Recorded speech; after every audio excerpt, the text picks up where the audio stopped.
Fala, meus amigos, tudo bem? Boa tarde. Seguimos então para o capítulo 3, né, para as aulas dessa semana.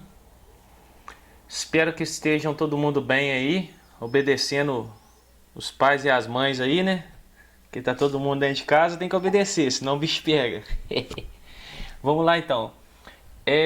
Agora a gente vai falar dos tecidos relacionados à sustentação e movimento do ser humano, tá?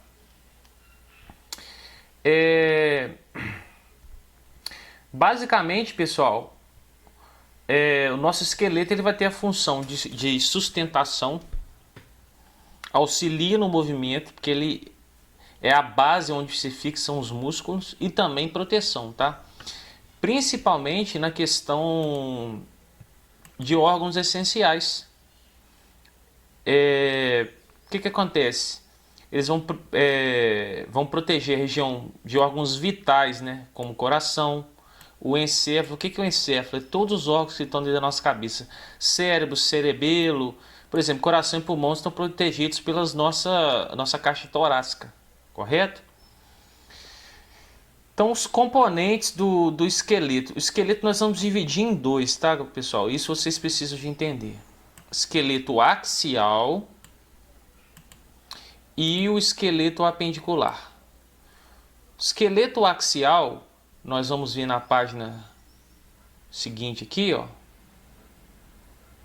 É todo esse esqueleto central aqui, ó. Crânio, caixa torácica e a coluna. Isso são os componentes do esqueleto axial, tá? O outro esqueleto que nós vamos ver, que é o apendicular, ele já vai ser composto pelos membros superiores e os membros inferiores, além das cinturas. O que são essas cinturas, pessoal? As cinturas que a gente chama é a cintura escapular, que é formada pela clavícula escápula, é onde o nosso braço está inserido. E a cintura pélvica, que é a região da pelvis, onde está esse osso ali, que é o ilho, tá?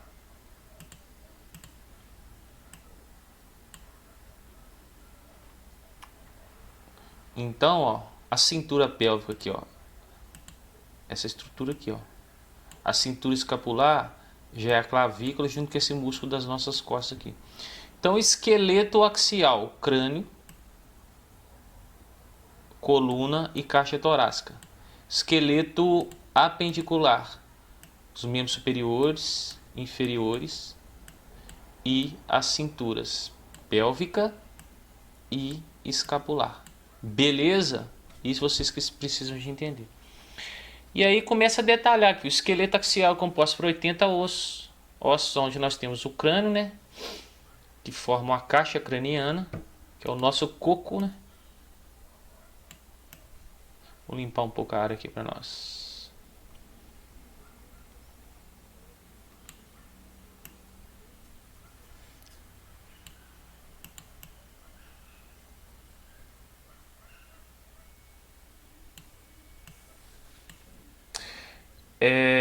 Aí a gente tem no nosso crânio a mandíbula, né? Que é aonde a gente é capaz de mover do crânio, é a mandíbula, que é o maxilar inferior.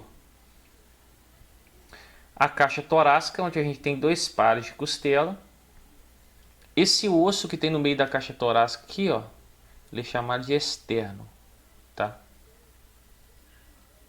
E a nossa coluna vertebral, ok? Aqui a gente fechou o esqueleto axial. A coluna vertebral vai ter 33 vértebras. O esqueleto apendicular, ele já vai ter mais ossos, 126 ossos. Porque ali tem vários ossinhos, né? Onde tem a cintura escapular, a cintura pélvica, que eu já comentei com vocês. E além disso, o maior osso do nosso corpo, que é o fêmur. A rótulazinha do joelho ali, que é a patela. Os ossos das canelas. Os ossos dos dedos, são vários ossinhos. Por isso que nós temos muitos números no esqueleto axial. O importante aqui é uma coisa interessante. Repara. Aqui está o nosso ombro. O osso dessa parte do nosso braço ele é único, que é um húmero, tá vendo? Os ossos do cotovelo para baixo eles já são duplos. que é o rádio una. Esse mesmo padrão acontece com a perna. O osso mais próximo da cintura, que é o fêmur, ele é único. Os outros ossos aqui da canela já são duplos, que é a fíbula e a tíbula. Então isso é um padrão, tá? Quanto mais próximo dos dedos, a parte aqui dos ossos são dobradas, né? São dois ossos. Isso é um padrão que fica fácil de vocês guardarem. E aí tá, né? Estamos falando de tecido ósseo. Como que é a composição do osso? O osso é o seguinte: ele é um tecido rígido que tem parte esponjosa e cheio de vasos sanguíneos dentro dele.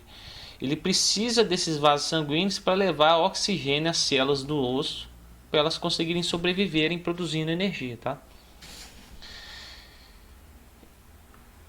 Então o que vai acontecer, pessoal? O nosso osso, ele tem uma parte compactada, que é dura. Ele tem pequenas perfurações onde tem os vasos sanguíneos que levam nutrientes para essas células, tá?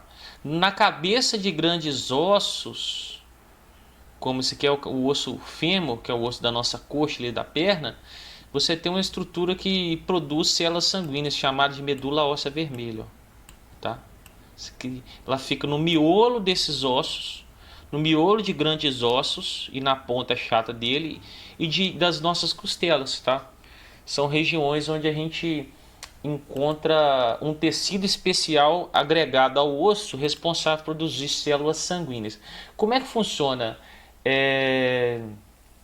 a questão do osso? O osso é o seguinte: ele tem as suas células e essas células, elas são chamadas de osteócitos, tá? Elas vão ficar mergulhadas em cavidades nesse tecido aqui, mergulhadas assim, elas ficam alojadas em cavidades dentro desse tecido aqui, ó, que é um tecido rígido, né? E entre essas cavidades nós temos uma matriz. O que é uma matriz? É uma parte meio gelatinosa, meio líquida assim, aonde nós vamos ter nessa matriz fibras de minerais como cálcio e proteínas como colágeno, tá? Qual a função do cálcio? Dar dureza aos ossos. Qual a função do colágeno? Dar uma certa flexibilidade, porque senão o nosso osso fica igual vidro, né? Então, se a gente fosse ampliar com o microscópio aqui e tudo mais, nessa região onde nós temos o tecido ósseo, a gente viria o quê? Inúmeras células ósseas em certos alojamentos, em cavidadezinhas ali no tecido. E entre essa história toda, uma matriz, né, como se fosse uma gelatina que é impregnada por cálcio, fósforo e colágeno, né, que isso vai ajudar a dar flexibilidade e dureza aos ossos. Isso é chamado de matriz extracelular, ou seja, está do lado de fora das células, está exatamente aqui, ó. Matriz extracelular, né, fica lá de fora da célula, contém colágeno para dar flexibilidade aos ossos e substâncias inorgânicas como cálcio e fósforo para dar rigidez aos ossos, tá? Se o osso não for nem um pouquinho flexível, ele quebra igual vidro. Você não consegue dobrar nem um pouquinho o vidro, tá? Os ossos vão ser divididos em ossos longos, curtos e chatos. Os ossos curtos são os ossos que a gente encontra nos dedos, né, e tudo mais. Ossos chatos são os ossos por exemplo, que formam o crânio, as nossas costelas. E os ossos longos são os ossos do braço, da perna e tudo mais. As articulações. A articulação é toda a região que eu tenho encontro entre os ossos. São as famosas juntas, né? As articulações podem ser móveis ou semimóveis ou imóveis. Aonde que eu tenho locais em que os ossos se encontram e não se movimentam? A minha caixa craniana, por exemplo. Você está vendo essa linha aqui, ó? Nossa caixa craniana tem umas placas que é chamado temporal, parietal e frontal. Essas placas elas estão grudadas umas às outras como se fossem fundidas e não se mexem. Aonde um osso se encontra com outro, nós temos o nome de articulação. Então aqui nós temos a região de uma articulação imóvel. Um exemplo. Tá? Agora vamos lá. Articulações semimóveis. Tá? Por exemplo, o caso da nossa coluna vertebral. A nossa coluna vertebral, ela tem uma certa mobilidade, mas você não consegue pegar essa coluna e fazer isso aqui, ó. Que ela quebra, ela arqueia, né? Ela faz isso, ó. Ela forma um arco, porque cada vértebra vai entortando um pouquinho, e nisso que cada vértebra vai entortando um pouquinho, eu consigo curvar minha coluna. Diferente de você fazer isso, ó, né? Então a nossa coluna é um exemplo de articulação semimóvel, porque você tem uma mobilidade, mas não é uma mobilidade assim tão livre, entende?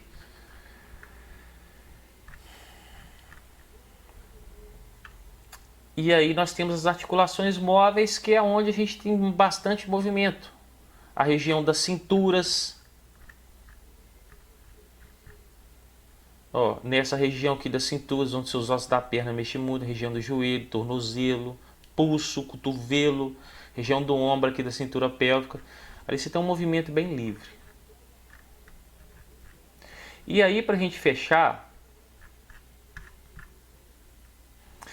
vamos falar o seguinte: as articulações onde nós temos encontros de ossos com ossos, nosso organismo vai ter algumas estruturas importantes. Ó, por exemplo, aqui você tem um fêmur e aqui você tem a tíbia.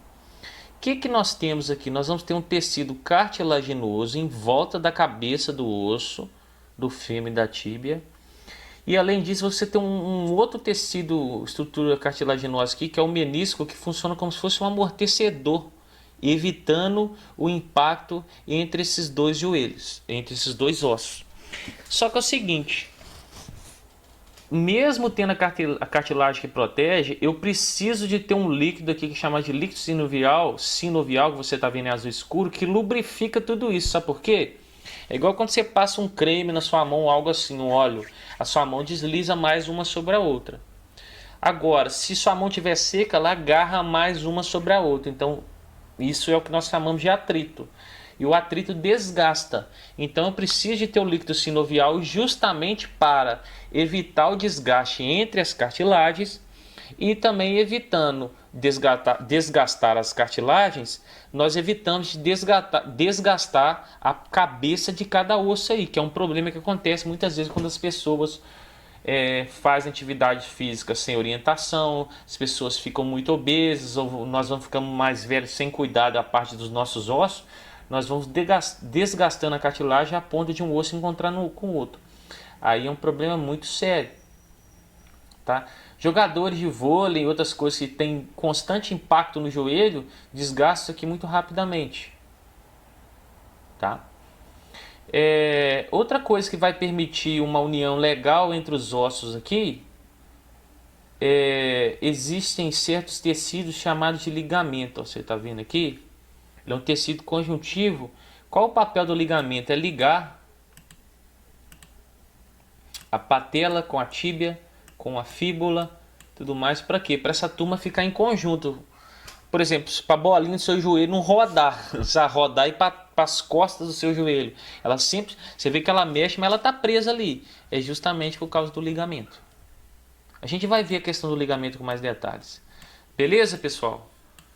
Então, para esta aula, é isso aí. Abraço.